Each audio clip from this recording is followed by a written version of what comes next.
ओम नमो भगवते वासुदेवाय। ओम नमो भगवते वासुदेवाय। ओम नमो भगवते वासुदेवाय। பகவத்கீதை உண்மை உறவில் 11வது அத்தியாயம் விஸ்வரூபம் 36வது ஸ்லோகம். திரும்ப சொல்லுங்க. அர்ஜுன உவாச ஸ்தானே ரிஷிகேஷ தவ பிரகிருத்யா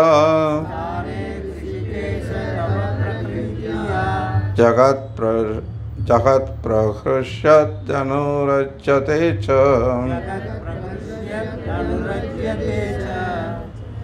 ரசாம்சி பீதானி திசோ த்ரவந்தி சர்வே நமஸ்யந்தி ச சித்த சங்கா. மொழிபெயர்ப்பும் பொருளுரையும் வழங்கியவர் அகில உலக கிருஷ்ண பக்தி இயக்கத்தின் ஸ்தாபக ஆச்சாரியர் தெய்வ திரு பக்தி வேதாந்த சுவாமி ஸ்ரீல பிரபுபாதர். மொழிபெயர்ப்பு. அர்ஜுனன் கூறினான், புலன்களின் அதிபதியே, உமது திருநாமத்தை கேட்பதால் உலகம் ஆனந்தம் அடைகின்றது. அதன் மூலம் அனைவரும் உம்மிடம் பற்றுதல் கொள்கின்றனர். சித்தர்கள் மரியாதையுடன் உம்மை வணங்கும் அதே சமயத்தில் அசுரர்கள் அச்சமுற்று இங்குமங்கும் ஓடுகின்றனர். இவை அனைத்தும் சிறப்பாக நடைபெறுகின்றன. பொருளுரை. குருக்ஷேத்திர போரின் விளைவுகளை கிருஷ்ணரிடமிருந்து கேட்ட அர்ஜுனன் மிகவும் தெளிவுற்றான். பரமபுருஷ பகவானின் மிகச்சிறந்த பக்தனும் நண்பனுமான அவன் கிருஷ்ணரால் செய்யப்படும் அனைத்து செயல்களும் சரியானவை என்று கூறுகிறான். கிருஷ்ணரே பாதுகாப்பாளர், அவரே பக்தர்களின் வந்தனைக்கு உரியவர் மற்றும் அவரே அசுரர்களை அழிப்பவர் என்பதை அர்ஜுனன் உறுதிப்படுத்துகிறான். அவரது செயல்கள் அனைத்தும் எல்லாருக்கும் நன்மை தருபவை. குருக்ஷேத்திர போர் முடிவு செய்யப்பட்டதிலிருந்து விண்வெளியில் உள்ள பற்பல தேவர்கள், சித்தர்கள், இதர அறிஞர்கள் என அனைவரும் கிருஷ்ணர் அந்த போர்க்களத்தில் இருப்பதால் போரை ஆர்வத்துடன் கவனித்து வருகின்றனர் என்பதை அர்ஜுனன் இங்கே புரிந்து கொண்டான். இறைவனுடைய விஸ்வரூபத்தை அர்ஜுனன் பார்த்தபொழுது தேவர்கள் அதில் ஆனந்தமடைந்தனர். ஆனால் பகவான் புகழப்பட்ட போது அசுரர்களாலும் நாத்திகர்களாலும் அதனை பொறுத்து கொள்ள முடியவில்லை. எல்லாவற்றையும் அழிக்கும் முழுமுதற் கடவுளின் காலரூபத்தை கண்டதால் ஏற்பட்ட இயற்கையான பயத்தால் அவர்கள் ஓடினர்.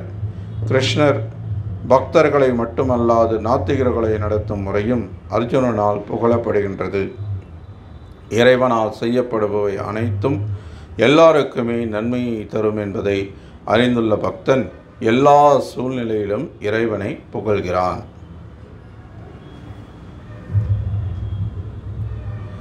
नमो विष्णुपादाय कृष्णप्रेष्ठाय भूतले श्रीमते भक्ति विकास स्वामी नामिने. नमो विष्णुपादाय कृष्णप्रेष्ठाय भूतले श्रीमते भक्ति वेदांत स्वामी नामिने. नमस्ते सारस्वती देवे गौरवाणी प्रचारिणे निर्विशेष शून्यवादी पाश्चात्य देशधारिणे. जय श्री कृष्ण चैतन्य प्रभु नित्यानंद श्री अद्वैत गदाधर श्रीवासादि गौर भक्तवृंद. हरे कृष्णा कृष्ण कृष्ण हरे हरे, हरे राम राम राम हरे हरे. अर्जुन उवाच स्थाने ऋषिकेश तव प्रकीर्त्य जगत् प्रहृष्यत्यनुरज्यते च रक्षांसि पीतानि दिशो द्रवन्ति सर्वे नमस्यन्ति च सिद्धसंगा.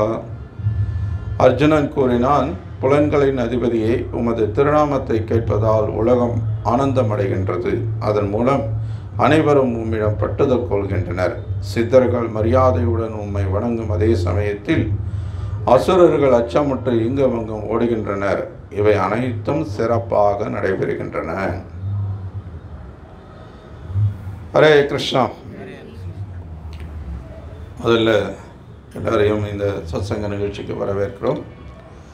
இங்கே வழக்கம் போல் ஸ்ரீமத் பகவத்கீதையிலிருந்து 11வது அத்தியாயம் விஸ்வரூபத்தை தொடர்ந்து கேட்டுட்ருக்கோம். இப்போது இதுக்கு முன்னாடி வரைக்கும் அர்ஜுனனுடைய வேண்டுகோளுக்கு இணங்க பகவான் கிருஷ்ணர் விஸ்வரூபத்தை காட்டினார். அந்த விஸ்வரூபத்தில் பல எண்ணிலடங்காத தலைகள், கைகள், ஏன்னா பலவிதமான ரூபங்கள், இந்த பிரபஞ்சத்தில் இருக்கக்கூடிய மிக பிரமாண்டமான அற்புதமான உயர்ந்த சிறந்த விஷயங்கள் எல்லாத்தையும் அந்த விஸ்வரூபத்தில் பார்க்க முடிஞ்சது. குறிப்பாக இதுக்கு முன்னாடி நம்ம பார்த்தோம் அப்படின்னா 34வது ஸ்லோகம் நினைக்கிறேன், கடைசியாக கிருஷ்ணர் அவருடைய கால ரூபத்தை காட்டுறார். அந்த கால ரூபம்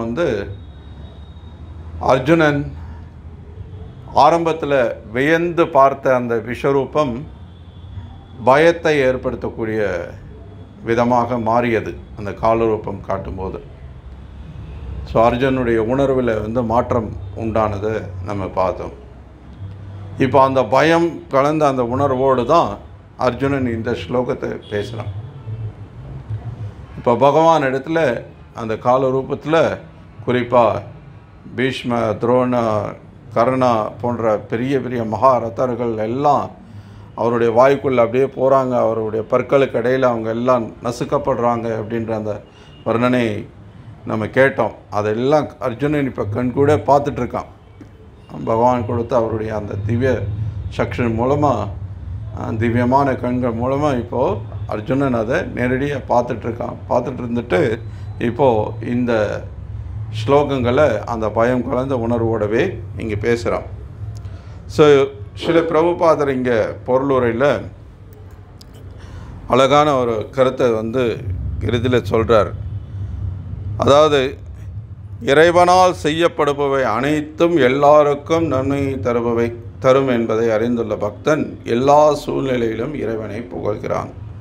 இதுதான் சாராம்சம், இந்த ஸ்லோகத்தினுடைய சாராம்சமான கருத்து. பிரபுபாதர் பொருளுரையில் அதை தான் விளக்குறார். பகவானுடைய செயல்களை பொறுத்தவரை எல்லா செயல்களுமே திவ்யமானவை தான். நல்லது கெட்டது அப்படின்ற வித்தியாசம் கிடையாது. நம்முடைய செயல்கள் அப்படி கிடையாது. நம்ம பௌதிக கர்ம வினையின் காரணமாக நம்ம ஒரு பௌதிகமான சரீரத்தை ஏற்றிருக்கோம் அப்படின்னா நமக்கு கொடுக்கப்பட்டிருக்கு. நம்ம நிர்பந்திக்கப்பட்டு இதை அடைஞ்சிருக்கோம். இது நம்முடைய சாய்ஸ் அல்ல, நம்ம தேர்ந்தெடுத்த விஷயம் கிடையாது. நம்ம வேணுமா வேண்டாமான்னு நம்மளை யாரும் கேட்கல. என்ன மாதிரியான உருவம் வேணும்னு நம்ம கேட்கல இல்லையா? இது நமக்கு நம்முடைய கர்மவினைக்கு ஏற்ப நிர்பந்திக்கப்பட்ட ஒரு விஷயம். இப்போ இந்த சரீரத்தில் இருந்துட்டு நம்ம இயற்கையாகவே குறைபாடுகள் உடையவர்களாக இருக்கும். நம்ம புலன்கள் குறைபாடுகள் உடையதாக இருக்குது. நம்ம மாயை வயப்படக்கூடியவர்களாக இருக்கும். ஏமாற்றும் சுபாவம் கொண்டவர்களாக இருக்கும். தவறு செய்யக்கூடியவர்களாக இருக்கும். இந்த 4 விதமான குறைபாடுகள் நம்ம எல்லாருக்குள்ளேயுமே இருக்குது. இந்த பௌதிக சரீரத்தில் இருக்கக்கூடிய யாருக்குமே இந்த குறைபாடுகள் இருக்குது. எல்லாருக்குமே. அது பெரிய விஞ்ஞானின்னு சொல்லலாம், பெரிய பேராசிரியர் சொல்லலாம். இவர் இந்த நூலகத்தில் இருக்கிற எல்லா புத்தகத்தையும் படித்தவருங்க, இவரை விட பெரிய அறிவாளி யாருமே இல்லைன்னு சொல்லலாம். நீங்கள் என்ன வேணால் சொல்லுங்கள், யாரை வேணால் சொல்லுங்கள். இந்த பௌதிக சரீரத்தில் இருக்கிறார் அப்படின்னா, ஒரு பௌதிக உடலில் இருக்கிறார் அப்படின்னா அவர் இந்த குறைபாடுகள் கொண்டிருப்பார். அதுதான் பகவானுக்கு நமக்கும் உள்ள வித்தியாசம். பகவான்கிட்ட இந்த குறைபாடுகள்ன்றது கிடையாது. நம்ம புலன்கள் எல்லாமே குறைபாடுகள் கொண்டது. நம்ம மாயை வயப்படக்கூடியவர்கள். இந்த உடல் தான் நம்ம நினச்சிட்ருக்கோம். நம்ம புலன்களால் நமக்கு நம்ம கண்ணுக்கு மிக நெருக்கமாக இருக்கக்கூடிய ஒரு விஷயம் கண் இமை. அதை கூட பார்க்க முடியறதில்லை. ஆனால் இந்த கண்ணால் நான் எல்லாத்தையும் பார்த்துருவேன் அப்படின்னு நம்ம ரொம்ப பெருமைப்பட்டுக்கிறோம். பல சமயத்தில் மக்கள் நீங்கள் கடவுளை காட்டுங்க நம்புகிறேன் அப்படின்னு சவால் விடுவாங்க. உன்னால் உன்னுடைய கண் இமையை கூட பார்க்க முடியல. எவ்வளவோ விஷயங்கள் இந்த உலகத்தில் நம்மளால் பார்க்க முடியாத விஷயங்கள் ஆனால் இருக்குன்ற ஒத்துட்ருக்குறோம். மனசு, புத்தி, இந்த மாதிரியான பல விஷயங்கள் சூட்சமமானதாக இருக்குது. ரொம்ப தூரத்தில் இருக்கிற விஷயத்தை நம்மளால் பார்க்க முடியறதில்லை இல்லையா? அப்படியே பார்த்தாலும் நமக்கு உள்ளது உள்ளபடி தெரிகிறதும் கிடையாது. ஸோ இந்த கண்கள் வந்து ஒரு ஒரு எல்லைக்கு உட்பட்டதாக இருக்குது. இப்போ இரவு நேரம் இந்த விளக்கெல்லாம் அணைச்சிட்டோம் அப்படின்னா என்னோட கையே என்னால் பார்க்க முடியாது இல்லையா? இந்த கண்ணுக்கு சுதந்திரமாக பார்க்கறதுக்கான திறன் இருக்கா அப்படின்னா கிடையாது. இன்னொரு வெளிச்சம்ன்ற ஒரு விஷயத்தை சார்ந்து இருக்குது. வெளிச்சம் இல்லை அப்படின்னா இந்த கண்ணுக்கு பார்வை கிடையாது. என் கண்ணால் இருட்டில் என் கையை பார்க்க முடியலன்றதுக்காக எனக்கு கையே இல்லைன்னு சொல்ல முடியுமா? அப்படி தான் இன்றைக்கி விஞ்ஞானிகள் பேசுகிறாங்க. நீ கண்ணால் காட்டப்பா, இல்லைன்னா நான் எப்படி நம்புறதுன்றான். உன்னால் எல்லாத்தையும் பார்த்துட முடியுறதா? இல்லை. நம்ம மாயவயப்படுறோம். நம்ம வந்து இந்த உடல் தான் நம்ம நினச்சிட்ருக்கோம். ஆனால் இந்த உடல் நம்ம கிடையாது. உடல் அழிஞ்சதுக்கப்புறம் பாடி எடுங்க, ஸ்மெல் வருது, நேரம் ஆச்சு, அப்படி தான் சொல்கிறோம். அது பெரிய மந்திரியாக இருந்தாலும் சரி அல்லது சாதாரண மக்களாக இருந்தாலும் சரி, பாடி அவ்வளோதான், உடலை எடுங்க அப்படின்றாங்க இல்லையா?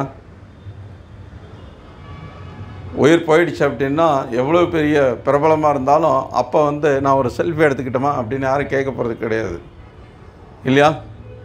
இப்போ வந்து சாதாரணமாக கொஞ்சம் ஒரு சோஷியல் மீடியாவில் ஒரு ரீல்ஸ் போட்டு கொஞ்சம் ப்ராப்ளம் ஆகிட்டால் கூட போகிற இடத்துல எல்லாம் எல்லோரும் பார்த்து நானும் ஒரு செல்ஃபி எடுத்துக்கிட்டோமா உங்கள் கூட, ஏன்னா நீங்கள் பிரபலம் அப்படின்ட்டு.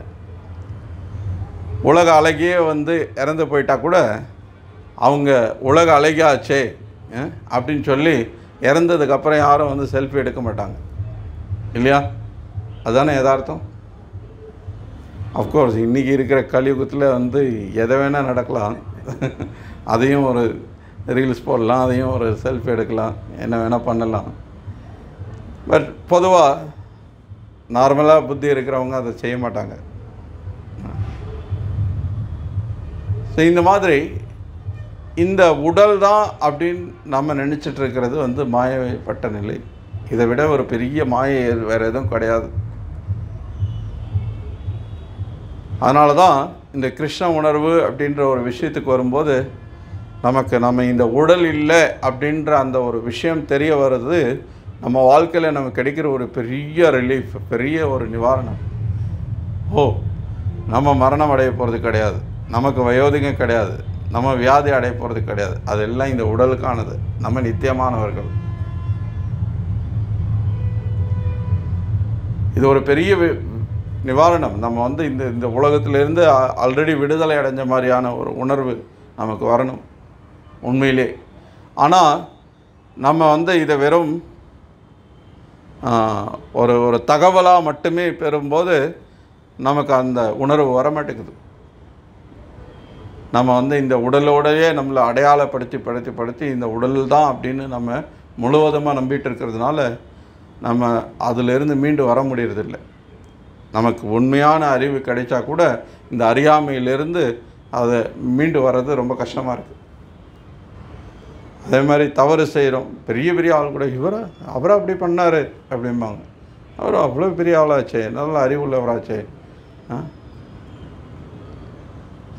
ஸோ பிரபுபாத் வந்து உதாரணம் சொல்லுவார். காந்தி தேசப்பிதான்னு போற்றப்படுறாங்க மக்களால், அவர் போற்றப்படுறார்.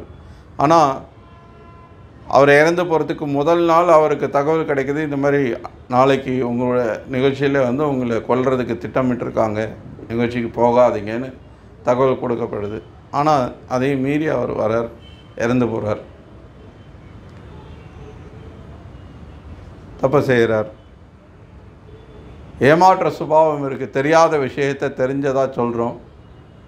பிரபுபாதர் சொல்கிற குறிப்பாக இன்றைக்கி இருக்கக்கூடிய பேரளவிலான இந்த கல்வியாளர்கள், ஆசிரியர்கள், பேராசிரியர்கள் எல்லாரும் தெரியாத விஷயத்தை தெரிஞ்ச மாதிரி பேசுகிறாங்க. உலகம் எப்படி உருவாச்சு, உயிர்களுக்கு மூலம் என்ன, உயிர் எப்படி உருவாச்சு, இதுக்கு அவங்க கொடுக்குற விளக்கம் அவங்களுக்கே தெரியாத ஒரு பொய்யான ஒரு விஷயம். யாரோ என்றைக்கோ சொன்னதை வச்சு அவங்க இன்றைக்கும் அதை ரிப்பீட் பண்ணுறாங்க. நம்ம ராமானுஜாச்சாரியார் சொல்லியிருக்கார், மத்வாச்சாரியார் சொல்லியிருக்கார், சைத்தன்ய மகாபிரபு சொல்லியிருக்கார், பிரபுபாதர் சொல்லியிருக்காருன்னு ஒரு விஷயத்தை மேற்கோள் காட்டினா இதெல்லாம் குருட்டு நம்பிக்கை அப்படிம்பாங்க. இன்றைக்கி விஞ்ஞானிகள்கிட்ட போய் மனிதன் எப்படி வந்தான்னா குரங்கிலிருந்து வந்தான், யார் சொன்னது அப்படின்னா, நீ ஆராய்ச்சி பண்ணி பார்த்தியா, நீ முடிவு பண்ணியா, நீ ஒரு குரங்கா போய் ஆய்வு செய்து மனிதன் இப்படி தான் வந்தான்னு நீ முடிவுக்கு வந்தியா அப்படின்னா, இல்லை, டார்வின் சொல்லியிருக்கிறார். விஞ்ஞானி டார்வின் சொன்னார்னு ஒரு விஷயத்தை இங்கே மேற்கோள் காட்டினா அது குருட்டு நம்பிக்கை இல்லை. ஒரு பக்தன் ராமானுஜாச்சாரியார் சொன்னார், மத்வாச்சாரியார் சொன்னார் அப்படின்னு ஒரு விஷயத்தை மேற்கோள் காட்டினா, சாஸ்திரம் சொல்கிறது அப்படின்னு மேற்கோள் காட்டினா அது குருட்டு நம்பிக்கை. என்ன நியாயம்? எப்படி இது லாஜிக்காக அவங்க நியாயம்னு பார்க்குறாங்க, புரியல. ஸோ இந்த மாதிரி இந்த குறைபாடுகளோடு இருக்கக்கூடிய ஜீவாத்மாவான நம்ம எல்லாருமே இறைவனை புரிந்து கொள்வது ரொம்ப கஷ்டம். நம்முடைய பார்வையில் நம்ம அனுபவத்தின்படி நம்ம எல்லாருமே இது சரி, இது தவறு, இது நல்லது, இது கெட்டது அப்படின்னு நம்மளாக ஒரு தீர்மானத்தில் இருக்கோம். ஒரு ஒரு ஒரு நமக்குள்ள ஒரு சட்டத்தை வகுத்து வச்சுருக்கோம். அதை மீறி ஏதாவது நடந்தது அப்படின்னா அது கெட்டது, இது சரியில்லை அப்படின்னு நம்மளாக ஒரு முடிவுக்கு வந்துடுறோம். ஆனால் பகவானுடைய செயல்களில் நம்ம அப்படி ஒரு முடிவுக்கு வர முடியாது. ஏன்னா பகவான் அப்படிப்பட்ட நல்லது கெட்டதுன்ற அந்த விளைவுகளுக்கு உட்பட்டவர் கிடையாது. அவர் செயல்களில் அப்படி ஒரு விளைவே கிடையாது. நம்ம குறைபாடு உள்ளவர்கள், நம்ம பந்தப்பட்டவர்கள், நம்ம அறியாமையில் இருக்கக்கூடியவர்கள்ன்றதுனால நம்ம செயல்களுக்கு நல்லது கெட்டது அப்படின்ற அந்த விளைவு இருக்குது. நம்ம செயல்களில் நல்லது கெட்டதுன்றது இருக்குது, அந்த செயல்களுக்கான விளைவுகள்லையும் நல்லது கெட்டது இருக்குது. ஆனால் பகவானுக்கு அப்படி கிடையாது. ஜன்ம கர்ம சமே திவ்யம், திவ்யம் அப்படிங்கிறார். என்னுடைய தோற்றம், என்னுடைய செயல்கள் எல்லாமே திவ்யமானது. திவ்யமானது அப்படின்னா இந்த பௌதிக குறைபாடுகளுக்கு அப்பாற்பட்டது, இந்த பௌதிக பந்தத்திற்கு அப்பாற்பட்டது, பௌதிக களங்கத்திற்கு அப்பாற்பட்டது. இந்த பௌதிக தன்மைகள் பகவானிடத்துல கிடையவே கிடையாது. பகவானுடைய ரூபம் நம்மளுடைய ரூபம் மாதிரி நிலம், நீர், நெருப்பு, காற்று, ஆகாயம் என்ற இந்த பஞ்சபூதத்தாலான ஒரு ரூபம் கிடையாது. நம்முடைய சரீரம் இந்த பஞ்சபூதத்தால் ஆனது இல்லையா? ஸ்தூல சரீரம், நம்ம கண்ணால் பார்க்கக்கூடிய இந்த சரீரம் இந்த ஸ்தூல பொருட்களான நிலம், நீர், நெருப்பு, காற்று, ஆகாயத்தினால் ஆனது. நம்முடைய சூட்சும ரூபம் ஒன்று இருக்குது, அதுவும் பௌத்திகமான ரூபம். மனம், புத்தி, அகங்காரம், இது 3 தாள் ஆனது. அதுவும் பௌத்திகமானது தான், ஆனால் அது சூட்சமானது. இப்போது பகவானுடைய ரூபம் எப்படிப்பட்டது? சச்சிதானந்த ரூபம். ஈஸ்வரா பரம கிருஷ்ணா சச்சிதானந்த விக்கிரகா. இது யார் சொல்கிறாங்க? பிரம்மா சொல்கிறார். பிரம்மா இந்த இந்த இந்த படைப்பினுடைய முதல் உயிர்வாளி.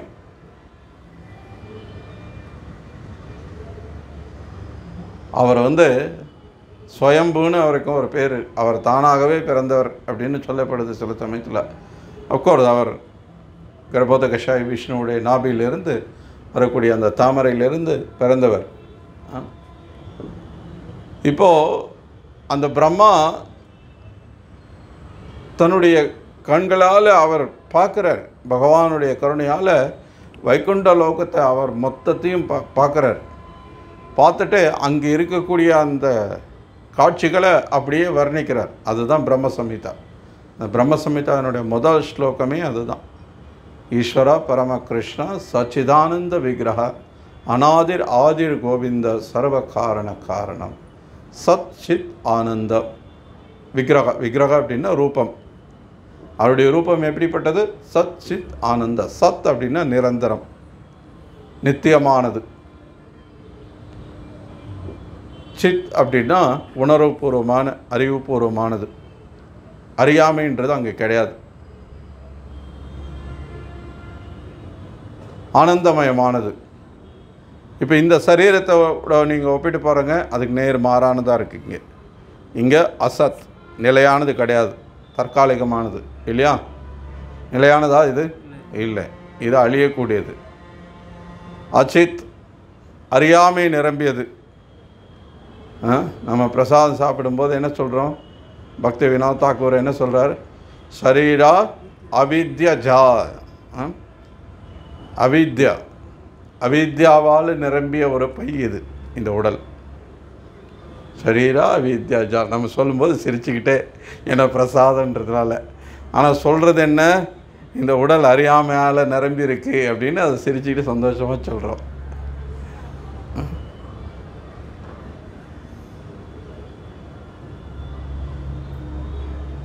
தமிழில் என்ன சொல்லுவோம்? கட்டுறது கையளவு, கல்லாதது உலகளவு. எவ்வளவு பெரிய அறிவாளியாக இருந்தாலும் அவனுக்கு தெரியாத விஷயங்கள் எவ்வளவோ இருக்குது. அப்படின்னா இந்த உடல் அவ்வளவு அறியாமை நிரம்பி இருக்குது. எல்லாம் எனக்கு தெரிஞ்சது, நான் யாரும் சொல்ல முடியாது இங்கே.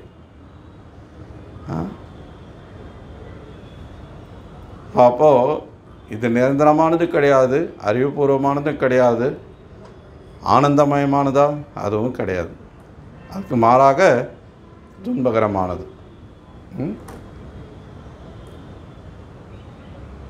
எப்போ வேணால் என்ன பிரச்சனை வேணால் வரலாம். நம்ம இப்போ தான் இது வரணுன்ற ஒரு நிபந்தனை எல்லாம் எதுவும் கிடையாது. சமீபத்தில் ஒரு பக்தரை சந்தித்தேன். 11 வயசு 12 வயசு ஒரு ஆண் குழந்தை, ஒரு பெண் குழந்தை.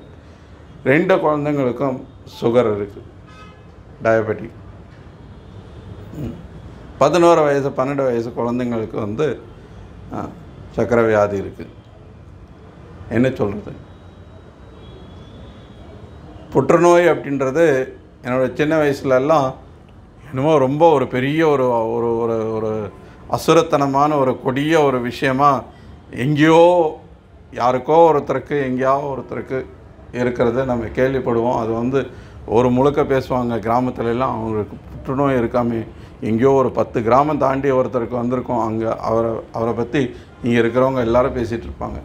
ஆனால் இன்றைக்கி புற்றுநோய் அப்படின்றது சர்வசாதாரணமாக வீதியில் ஒரு வீதிக்கு 3-4 பேர் இன்றைக்கி இருக்குது.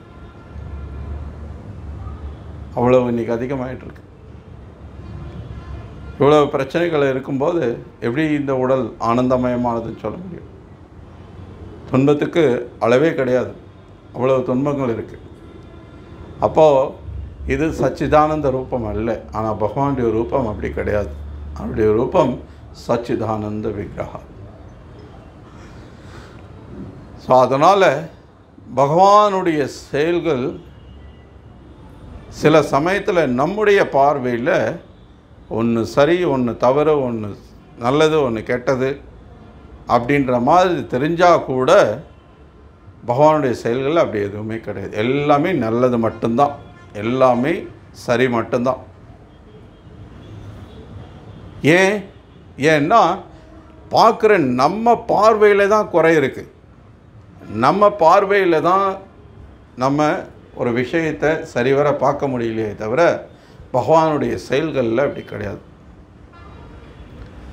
இப்போ ஏன் நம்ம தவறு செய்கிறோம்? ஏன் நமக்குள்ள இந்த மாதிரி வித்தியாசம் இருக்குது? நம்ம செய்கிற செயல்களில் நல்லது கெட்டது, செயலுக்கான விளைவில் நல்லது கெட்டதெல்லாம் இருக்குது அப்படின்னா, நம்ம இந்த உலகத்தில் இந்த உடல் தான் நான் இந்த உலகத்தை அனுபவிக்கிறதுக்காக வந்திருக்கேன் அப்படின்னு சொல்லி நான் அனுபவிக்கணும் அப்படின்னு நினைக்கும்போது என்னுடைய இன்பத்திற்கு யாரெல்லாம் தடையாக இருக்காங்களோ அவங்கெல்லாம் என்னுடைய எதிரிகள் அப்படின்னு பார்க்குறேன். யாரெல்லாம் அதுக்கு ஒத்துழைக்கிறாங்களோ அவங்க என்னுடைய உறவினர்கள், நண்பர்கள், எனக்கு பிரியமானவர்கள் அப்படின்னு நம்ம நினைக்கிறோம் இல்லையா?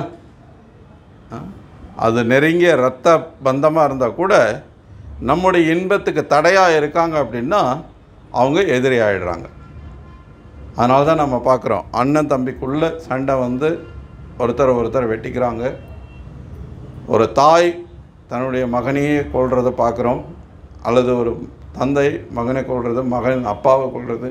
இந்த மாதிரியான சம்பவங்களில் நிறைய நம்ம இன்றைக்கி கேள்விப்பட்டுருக்கோம், பார்த்துட்ருக்கோம். ஏன் அப்படின்னா, என்னுடைய இன்பத்துக்கு இவர் தடையாக இருக்கிறார், நான் போட்ட திட்டத்துக்கு இவர் எதிர்ப்பு தெரிவிக்கிறார், இது எனக்கு சந்தோஷத்தை கொடுக்குன்னு நினச்சா ஆனால் இவர் அதுக்கு தடையாக இருக்கிறார். இந்த மாதிரியான விஷயங்கள்னால நமக்கு இவங்க வேண்டியவங்கள், இவங்க வேண்டாதவர்கள், இவங்க நண்பர்கள், இவங்க எதிரிகள் அப்படின்ற வித்தியாசம் பார்க்க வேண்டியிருக்கு. அப்போது நம்ம செய்யக்கூடிய செயல்களும் அதுக்கேற்ற மாதிரி நல்ல கெட்ட விளைவுகளை கொடுக்கறது. ஆனால் பகவானுடைய விஷயத்தில் அந்த மாதிரி வித்தியாசமே கிடையாது. பகவானை பொறுத்த வரைக்கும் யாரையும் அவர் எதிரியாக பார்க்க வேண்டிய அவசியமே கிடையாது. ஏன்னா யாருமே அவருக்கு போட்டியே கிடையாது. இங்கே நம்ம ஒவ்வொருத்தருமே இங்கே எதிரிகள் தான், ஒவ்வொருத்தருமே போட்டியாளர் தான். எல்லாரையும் வெற்றி கொண்டு நம்ம மேலே வரணும் அப்படின்ற ஒரு நிர்பந்தத்துக்குள்ளே நம்மளை வச்சிட்ருக்கோம். ஆனால் பகவான் அப்படி கிடையாது. அவர் ஆல்ரெடி ஃபிக்ஸட் பொசிஷன். அது அந்த பொசிஷன் நிரந்தரமான பொசிஷன். அங்கே போட்டியே கிடையாது. 5 வருஷத்துக்கு ஒரு தடவை தேர்தல் நடத்தி பதவியை கைப்பிடிக்கணும் அப்படிலாம் ஒன்றும் கிடையாது, அவசியமே கிடையாது அதுக்கு. அதனால தான் பிரம்ம சொல்கிறார், அநாதிர் ஆதிர் கோவிந்த. அநாதி, எல்லாத்துக்கும் ஆதியானவர் அந்த கோவிந்தன். அவர்கிட்ட இருந்து தான் எல்லாமே வருது. இங்கே இருக்கிற அத்தனை தேவதாக்கள்லேருந்து, சித்தர்கள்லேருந்து, ரிஷி முனிவர்கள்லேருந்து எல்லாரும் அகமாதிரிகி தேவானாம், எல்லாருமே அவரிலிருந்து வந்தவர்கள் தான். எல்லாத்துக்கும் மூலம் அவர்.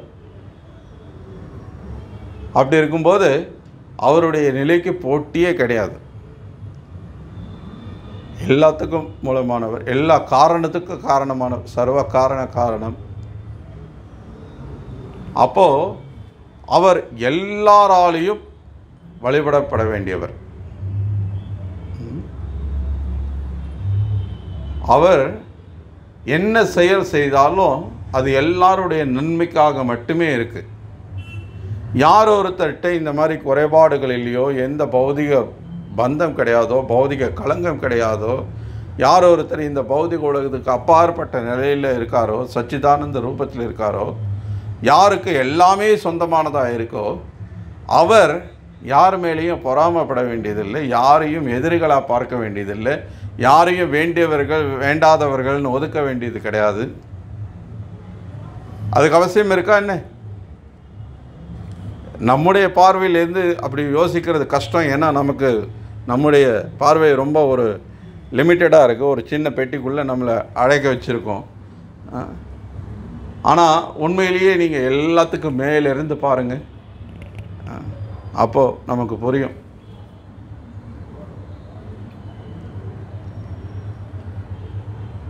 ஸோ அதனால் பகவானுக்கு வேண்டியவர்கள் வேண்டாதவர்கள், இது நல்லது இது கெட்டது அப்படின்ற வித்தியாசமே கிடையாது. அவர் எது செஞ்சாலுமே திவ்யமான செயலாக இருக்குது.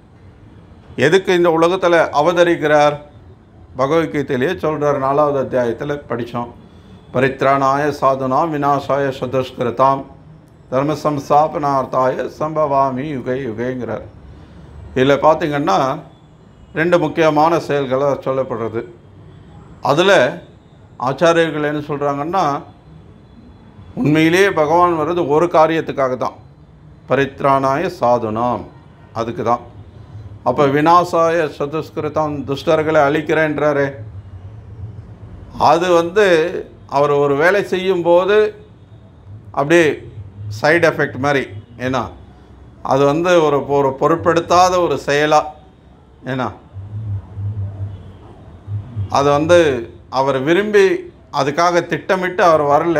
பட் இந்த வேலையை செய்யும்போது அது ஏன்னா சைடில் ஒரு வேலையாக வந்துடுது, அதை அப்படியே செஞ்சுட்டு போயிடுறாரு, அவ்வளோதான். இப்போது எல்லா செயல்களும் திவ்யமானதுன்னு சொல்கிறீங்களே, அது எப்படி பக்தர்களை ஒருத்தங்களை ரட்சிக்கிறார், ஒருத்தங்களுக்கு பாதுகாப்பு கொடுக்குறார், இன்னொருத்தங்களை அழிக்கிறார், எப்படி 2 திவ்யமானதாகும் அப்படின்னு கேள்வி கேட்கலாம். உண்மையிலேயே பகவான் 2 பேரையும் காப்பாற்ற தான் செய்கிறார். என்ன, அவர் காப்பாற்றுற விதம் வெவ்வேறாக இருக்குது, அவ்வளோதான். ஒரு அசுரனை பகவானுடைய கையால் கொல்றார் அப்படின்னா அது அவனுக்கு கிடைச்சிருக்கிற பெரும் பாக்கியம். ஏன்னா அந்த அசுரன்ற நிலையிலிருந்து அவனுக்கு மோட்சம் கிடைக்கிறது. இந்த குருக்ஷேத்திர போரில் பகவான் கண் முன்னாடி இறந்து போகிற அத்தனை வீரர்களும் மோட்சம் அடைஞ்சார்கள்னு சாஸ்திரம் சொல்கிறது. மகாபாரதத்தை நம்ம கேட்குறோம். அது பெரும் பாக்கியம். எல்லாரும் அவ்வளோ எளிதாக மோட்சம் அடைஞ்சிட முடியாது. மனுஷானாம் சகசேஷு கஷ்டித் யததி சித்தையே எத்ததாமப்பி சித்தானாம் கஷ்டின் மாம் வேத்தி தத்துவதான் பகவத்கீதையிலே கிருஷ்ணர் சொல்கிறார். பல ஆயிரம் மனிதர்களில் யாரோ ஒரு சிலர் தான் வாழ்க்கையினுடைய பக்குவத்தை அடையிறதுக்கு முயற்சி பண்ணுறாங்க. அப்படி பக்குவம் அடைஞ்சாதான் இந்த உலகத்தை விட்டு வெளியேற முடியும். ஆனால் இந்த வீரர்கள் கிருஷ்ணர் முன்னாடி இறந்து போகிறதுனாலேயே அவங்க மோட்சம் அடைகிறாங்க. ஸோ அப்போ பகவானால் கொல்லப்பட்டாலுமே அவங்க அடையும் கதி அவங்களுக்கு நற்கதியாக கிடையாது. அவங்க இருக்கிற பந்தப்பட்ட நிலையிலிருந்து தன்னை விடுவித்து கொள்கிறாங்க. அவங்க மோட்சம் அடைகிறாங்க. அவங்க பகவானுடைய திருக்கரமோ அவருடைய திருவுடலிலிருந்து எந்த ஒரு பாகம் அவங்க உடலில் பட்டாலும் அந்த க்ஷணமே அவங்க உடல் எல்லா பௌதிக கலங்கங்கள்லேருந்து தூய்மை அடைஞ்சிருது. பௌதிக ஆசைகளே சுத்தமாக இல்லாமல் போயிடுறது. பௌதிக உணர்வே இல்லாமல் போயிடுது. அந்த அளவுக்கு தூய்மைப்படுத்துகிறார் பகவான். அதுதான் பகவான். பகவான்னா சும்மா இது மாதிரி மலிவாக இந்த பாப்பா அந்த பாப்பான்னு சொல்லிட்டு ஒரு தங்க செயினை கொடுக்கறது, விபூதியை கொடுக்கறது, சிவலிங்க வாயிலேருந்து எடுக்கிறது, மூக்கிலேருந்து எடுக்கிறதுன்னு எடுத்து கொடுத்துட்டு 1000 ஆசீர்வாதம் பண்ணதுக்கப்புறமும் வீட்டில் டிவி பார்த்துக்கிட்டு, கிரிக்கெட் பார்த்துக்கிட்டு, அரசியல் பேசிக்கிட்டு, டீ காஃபி குடிச்சிக்கிட்டு இந்த பௌதிக உலகத்திலேயே உழண்டுட்டு இருக்கிறது பகவான் கிடையாது. ஏன்னா எல்லாம் செஞ்சதுக்கு அப்புறமும் ஒருத்தங்க இந்த பௌதிக உலகத்திலே இருக்காங்க, பகவானை பார்த்ததுக்கப்புறம், தரிசனம் பண்ணதுக்கப்புறம், ஆசீர்வாதம் வாங்கினதுக்கப்புறமும் இந்த பௌதிக செயல்கள்லேயே ஈடுபடுறாங்கன்னா அப்புறம் அவர் எப்படி பகவான் ஆவார்? அப்போ எங்கே போச்சு பகவானுக்கான சக்தி? பகவானுக்கான குண நலன்கள் எங்கே போகிறது? பகவான்னா எப்போவுமே சர்வசக்திமான். அவருடைய சக்தி எந்த சமயத்திலையும் குறையிறதே கிடையாது. புத்தனா அவ்வளவு பெரிய அரைக்கிய கிருஷ்ணர் கொல்றார். அவளுடைய உடல் எரிஞ்சு சாம்பலாகும்போது அவளுடைய உடல் அவ்வளவு தூய்மை அடைஞ்சிருது. அப்படியே சந்தன மாதிரி மணக்கிறதுன்னு வர்ணிக்கப்படுது. நறுமணம் வீசுது எங்கே பார்த்தாலும், இல்லையா? அப்படி தானே படிக்கிறோம். இப்போ நம்ம உடல்லாம் எரிக்கும்போது அப்படி இருக்குமா என்ன? பயங்கரமாக பக்கத்துலேயே போக முடியாது.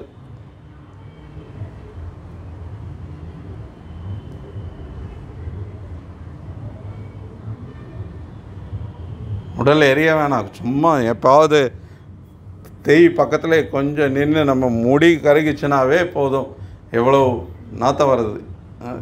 அதுவே நம்மளால் சகிச்சிக்க முடியல.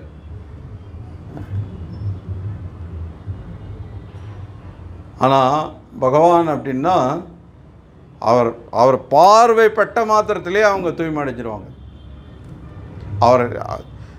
அவருடைய திருக்கரங்களால் தொடணுன்றது கூட அவசியம் கிடையாது. அவர் பார்வைப்பட்டாலே போதும். துருவ மகாராஜருடைய லீலை பாகவதத்தில் படிச்சிருப்பீங்க, கேட்டிருப்பீங்க. ஒரு 5 வயசு சிறுவனா பயங்கரமான ஒரு உறுதியோட காட்டில் பகவானை பார்த்தே ஆகணும், அவர்கிட்ட பெரிய வரம் வாங்கணும். வரம் என்ன அப்படின்னா அவருடைய தாத்தாவான பிரம்மாவை விட பெரிய ஒரு ஆட்சியை ஆளணும் அப்படின்றது அவருடைய விருப்பம். பெரிய ஒரு ராஜாங்கம் வேணும்னு ஆசைப்பட்டால் அட்லீஸ்ட் அந்த மாதிரி ஆசைப்படணும். சும்மா முதுகோலி போக்கணும், பரீட்சையில் பாஸ் ஆகணும், வீடு கட்டணும், இதெல்லாம் ரொம்ப அற்பமான ஆசைகள். கேட்டால் துருவ மகாராஜ் மாதிரி கேட்கணும். ஆனால் அவ்வளவு பெரிய ஆசையோடு போன அவர் பகவான் வந்து காட்சி கொடுக்குறார். அவருடைய கையில் இருக்கிற அந்த சங்கை வச்சு அவருடைய தலையில் தொடுறார். உடனே துருவ மகாராஜுடைய எண்ணம் எப்படி வெளிப்படுத்துகிறார்?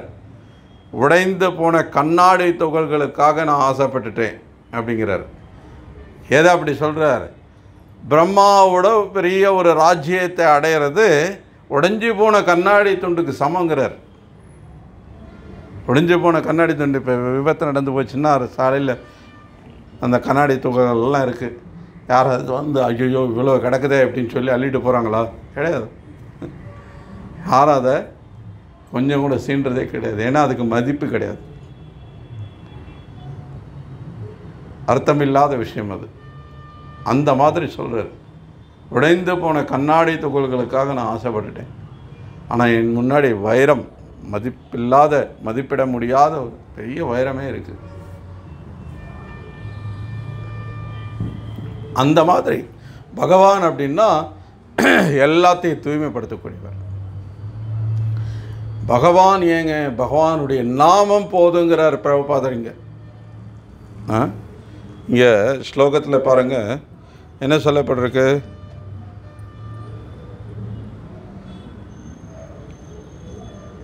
புலன்களின் அதிபதியே, உமது திருநாமத்தை கேட்பதால் உலகம் ஆனந்தம் அடைகின்றது. பகவானுடைய நாமம் பகவானை போலவே சர்வசக்திகள் கொண்டது. அபிநத்வம் நாமநாமினோ. பகவானுடைய நாமம் பகவானை போலவே எல்லா சக்திகளையும் கொண்டது. எப்படி பகவான் நம்ம கண் முன்னாடி இருந்தால் நம்மளை தூய்மைப்படுத்துவாரோ, அது மாதிரி பகவானுடைய நாமமும் நம்மளை தூய்மைப்படுத்துறது. அதுதான் சைத்தன்ய மகாபிரபு சொல்ற, சேத்த தர்ப்பண மார்ஜனம் பவ மகா தாவாக்னி நிர்வாபனம் ஸ்ரேயா கைரவ சந்திரிகா விதரணம் வித்யாவத் ஜீவனம் ஆனந்தாம் புதிவர்தனம் பிரதிபதம் பூர்ணாமிருதாஸ்வாதனம் சர்வாத்மஸ்னபனம் பரம் விஜயத்தே ஸ்ரீகிருஷ்ண சங்கீர்த்தனம். பரம் விஜயத்தே ஸ்ரீகிருஷ்ணன். எல்லா புகழும் அந்த ஸ்ரீகிருஷ்ண சங்கீர்த்தனத்துக்கு உரித்தாகட்டும்ங்கிறார். ஏன்னா சேத்த தர்ப்பண மார்ஜ. தர்ப்பணம்னா கண்ணாடி, முகம் பார்க்குற கண்ணாடி இருக்கு இல்லையா? நம்ம இதயம் வந்து இந்த முகம் பார்க்குற கண்ணாடி மாதிரி. இந்த முகம் பார்க்குற கண்ணாடி வந்து ரொம்ப நாள் பயன்படுத்தாமல் ஒரு குடோனில் போட்டு வச்சிட்றோன்னு இங்கே ஒரு ஸ்டோர் ரூமில் எங்கேயோ போட்டு வச்சிட்றோம். வருஷ கணக்கில் அதை பயன்படுத்தாமல் இருக்கும். அப்போ என்ன ஆகும்? நிறைய தூசி படிஞ்சு போய் நிறைய குப்பை படிஞ்சு போயிருக்கும். அப்போது எடுத்து பார்த்தோன்னா முகம் அப்படியே தெளிவாக தெரியுமா? தெரியாது, ஒன்றுமே தெரியாது. அது மாதிரி காம குரோத லோப மோக மத மாத்சரியன்ற எல்லா கெட்ட விஷயங்களும் ஒரு பெரிய குப்பையாக நம்ம இதயத்தை வந்து மூடியிருக்கு. அதனால் நம்ம யாருன்னே நம்ம அடையாளம் தெரியாமல் நம்மளை இந்த உடல் தான் நம்ம நினச்சிட்ருக்கோம். நம்முடைய அடையாளத்தையே நம்ம மறந்து போயிட்டோம்.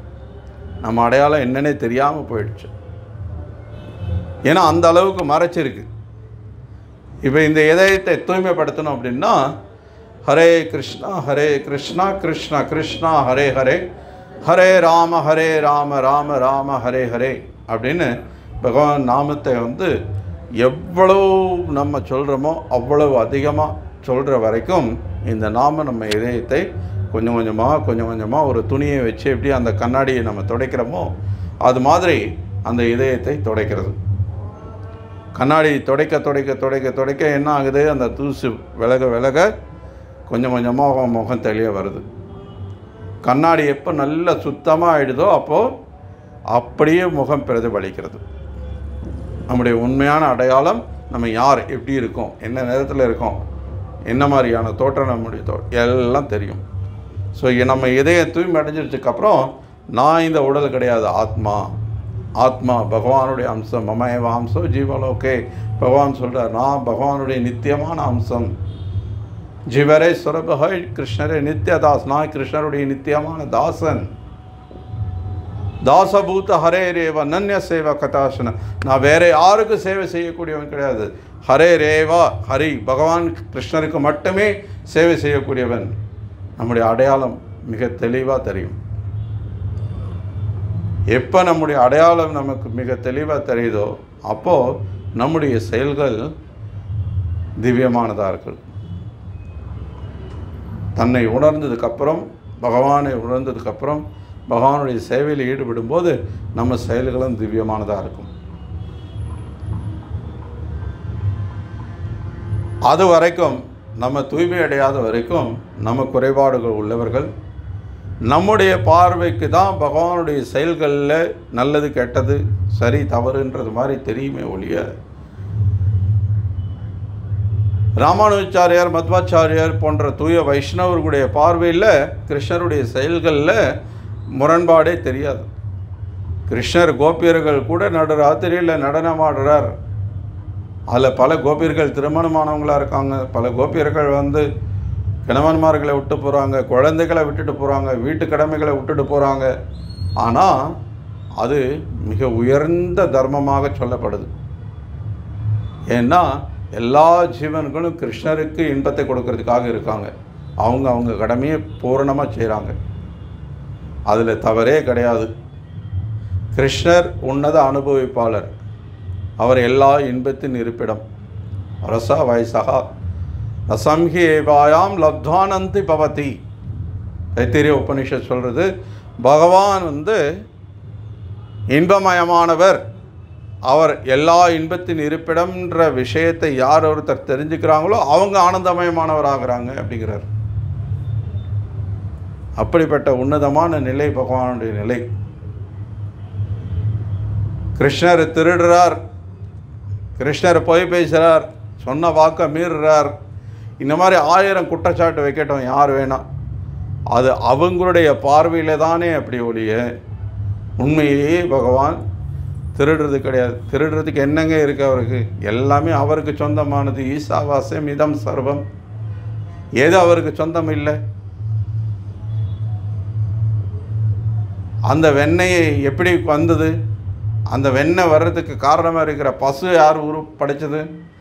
அந்த பசுவிலிருந்து பால் வரணுன்ற ஒரு வழிமுறையை யார் உருவாக்குனது? அந்த பாலிலிருந்து தயிர் உருவாக்கலான்னு யார் சொல்லிக் கொடுத்தது? தயிரிலிருந்து வெண்ணெயை கடைகிறதுக்கு யார் சொல்லிக் கொடுத்தது? இதெல்லாம் எப்படி வந்தது? எல்லாத்துக்கும் காரணம் பகவான், சர்வ காரணம். இப்போ எல்லாமே அவருக்கு சொந்தமானதுன்னும் போது அவர் எதை போய் திருடுறதுக்கு அங்கே இருக்குது? அவர் எதுக்கு திருடணும் முதல்ல? ஸோ இந்த மாதிரி பகவான் எல்லா சமயத்திலையும் அவர் செய்யக்கூடிய எல்லா செயல்களும் திவ்யமானதே. அதில் நல்லது கெட்டதுன்றதே வித்தியாசமே கிடையாது. ஏன்னா அவர் பூரணமானவர். பூர்ணம் அப்படின்னா ஒரு குண்டூசி அளவு கூட குறைன்றதே கிடையாது. ஆனால் நமக்கு நிறைய குறைகள் இருக்குது. நம்ம இடத்துல குறைகள் மட்டும்தான் இருக்குது துரதிர்ஷ்டவசமாக. ஆனால் இந்த குறைகளை நம்ம போக்கி நம்மளும் நிறையான ஒரு முழுமையான ஒரு பூரணமான வாழ்க்கை வாழணும் அப்படின்னா அதுக்கு ஒரே வழி பகவானுடைய பக்தி தொண்டு. குறிப்பாக இந்த கலியுகத்தில் ஹரேர் நாம ஹரேர் நாமைவ கேவலம் கலவ நாஸ்தேவ கத்திரன்யதா. வேறு வழி இல்லை அப்படின்னு சொல்லப்பட்டிருக்கு. அதனால் ஹரே கிருஷ்ணா கிருஷ்ணா கிருஷ்ணா ஹரே ஹரே, ஹரே ராம ராம ராம ஹரே ஹரே.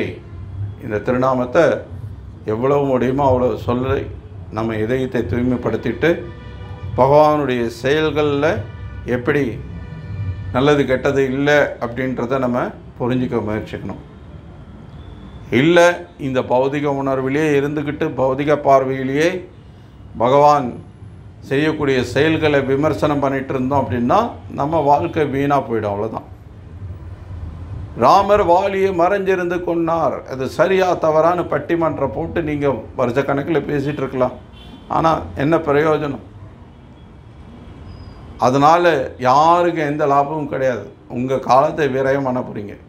சமய வகி கேவலம். ஆனால் அதே ராமாயணத்தில் வாலியே சொல்கிறார், பகவான் என்னை கொண்டது நியாயம்தான், அதுதான் அதர்மம் கிடையாது அப்படின்னு. வாலியை கொன்னார் அப்படின்ற வரைக்கும் படித்தவங்க அதுக்கு அடுத்த இருக்கிற ஒரு பேராவை படிக்க மாட்டேங்கிறாங்க. இதுதான் முட்டாள்தனம். ஏன் வாலியினுடைய ஸ்டேட்மெண்ட்டே இருக்குது. எந்த ராமாயணத்தை அடிப்படையாக வாதம் பண்ணுறாங்களோ அதே ராமாயணத்திலே அது இருக்குது. இதே மாதிரி தான் எல்லாமே கிருஷ்ணரை பற்றின விஷயங்கள் எல்லாமே அவங்க எதில் இருந்து படிக்கிறாங்களோ அது அவங்களுக்கு தேவையானது மட்டும்தான் எடுத்துக்கிறது. அதுதான் அர்த்த குக்குட்டி நியாயம்னு சொல்கிறது. அப்படின்னா அறக்கோழி தத்துவம். ஒருத்தன் ஒரு கோழி வளர்த்தான். அந்த கோழி தினமும் தங்க முட்டை போட்டுட்டு இருந்தது. தங்க முட்டை போட்டால் யாருக்கு சந்தோஷமாக இருக்காது சொல்லுங்கள்? சாதாரண முட்டை போட்டாலே சந்தோஷப்படுவோம். தங்க முட்டை போடுதுன்னா இன்னும் சந்தோஷம். ஆனால் பாருங்கள், இந்த பௌதிக உலகத்தில் இந்த பேராசை யாரையும் விட்டு வைக்கிறது இல்லை. தங்க முட்டை போடுறது சந்தோஷம்தான். ஆனால் இந்த கோழி நிறைய இறையும் சாப்பிடுது தினமும். இதுக்கு இறை போடாமல் நம்ம தங்க முட்டை மட்டும் அடையணுமே, என்ன பண்ணுறது? அதுக்கு முட்டை மட்டும் வந்தால் நமக்கு போதும். எதுக்கு இறை போடணும்? தலையை வெட்டிட்டா இறை சாப்பிட முடியாதுல்ல அப்படின்னு சொல்லிட்டு அவன் என்ன பண்ணான்? தலையை வெட்டிட்டான். அப்புறம் முட்டை வருமா? எப்படி முட்டை வரும்? அந்த மாதிரி தான் இவங்க முட்டை மட்டும் வேணும், ஆனால் கோழிக்கு இறை போடக்கூடாது அப்படின்ற மாதிரி இவங்களுக்கு தேவையானதை மட்டும் சாஸ்திரத்துலேருந்து எடுத்துக்கணும். ஆனால் சாஸ்திரத்தினுடைய சாரம் என்ன அப்படின்றது அவங்களுக்கு தெரிய விரும்புறது கிடையாது. அதுதான் அவங்களுடைய அறியாமை, அவங்களுடைய முட்டாள்தனம். ஸோ பௌதிக பார்வையிலிருந்து பார்க்கும்போது இந்த மாதிரியான முரண்பாடுகள் நிறைய சொல்லிகிட்டே போகலாம். அதுக்கு எல்லாத்துக்கும் காரணம் நம்மகிட்ட இருக்கக்கூடிய குறைதானே ஒழிய பகவான் குறை இல்லாதவர், பகவான் பூரணமானவர். ஹரே கிருஷ்ணா. ஏதாவது கேள்வி இருக்கா?